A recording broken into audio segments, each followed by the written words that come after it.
All right, hello. And we're going to finish Proverbs chapter 15 today, starting in verse 31. The ear that hears the rebukes of life will abide among the wise. He who is He who disdains instruction despises his own soul, but he who heeds rebuke gets understanding. The fear of the Lord is the instruction of wisdom, and before honor is humility. Wow. Basically, what's God saying here? Something he said 3 or 4 times in the last couple chapters. Basically, be humble before the Lord.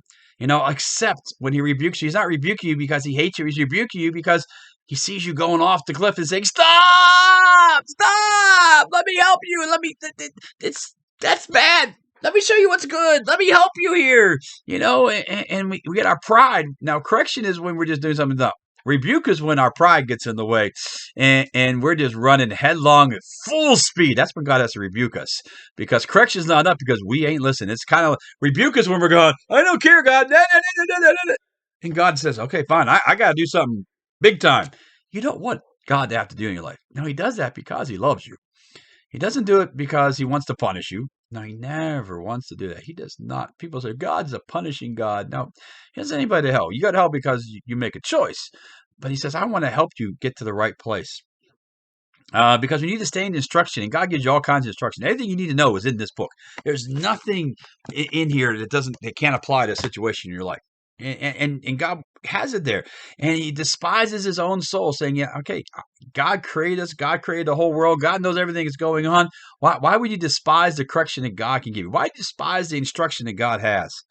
And he who heeds rebuke. Now, heeds means, okay, God's really hitting you. You get the 2x4 now and say, okay, I'm going to stop. I'm going to, okay, God, I got it. God, yes. I'm glad you got a hold of me. I'm glad you grabbed me by the neck and stopped me. I'm glad you put that big thing that I ran into in front of me so I didn't kill myself.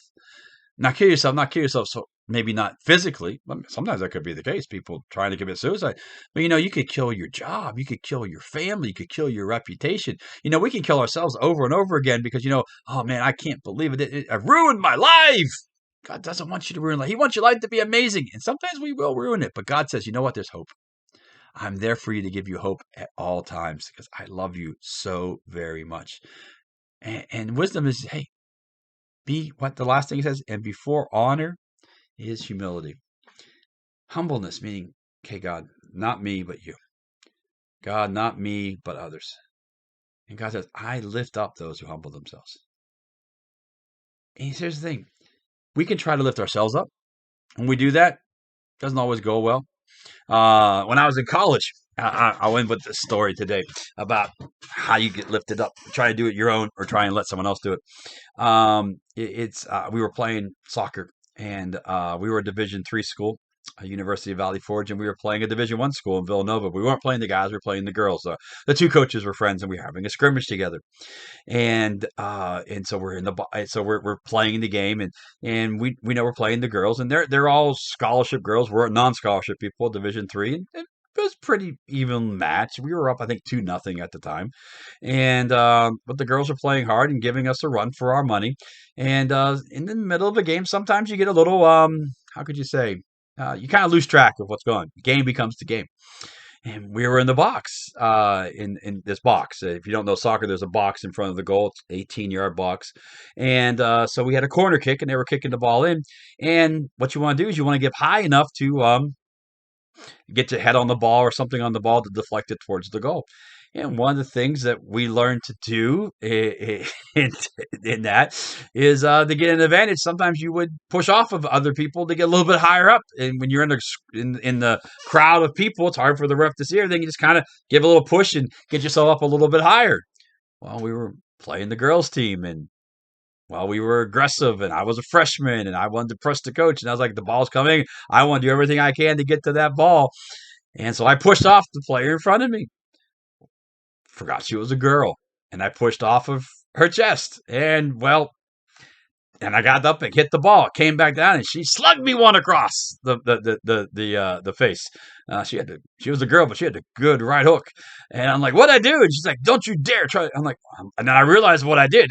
Totally had no intentions to do that at all. Just kind of happened in the spur of the moment. I tried to push myself up and got kind of socked for it. We try to do that on our own, and we'll end up getting hurt more often than we will getting to the top, because then you push other people down and they don't like that. God says, here's the thing. He's at the top, and he says, I will lift, if you humble yourself, I will lift you up to where I am. Where God is. God says, I will lift you up for everyone to see you, because I want to show you off as my kid. I want to do miracles. I want to do blessings in your name. I want to do that for you. Why? Because I love you so very much. And there's room enough up here for everybody. No one has to be pushed down. You don't have to push up of anybody. I'll lift you up to that place.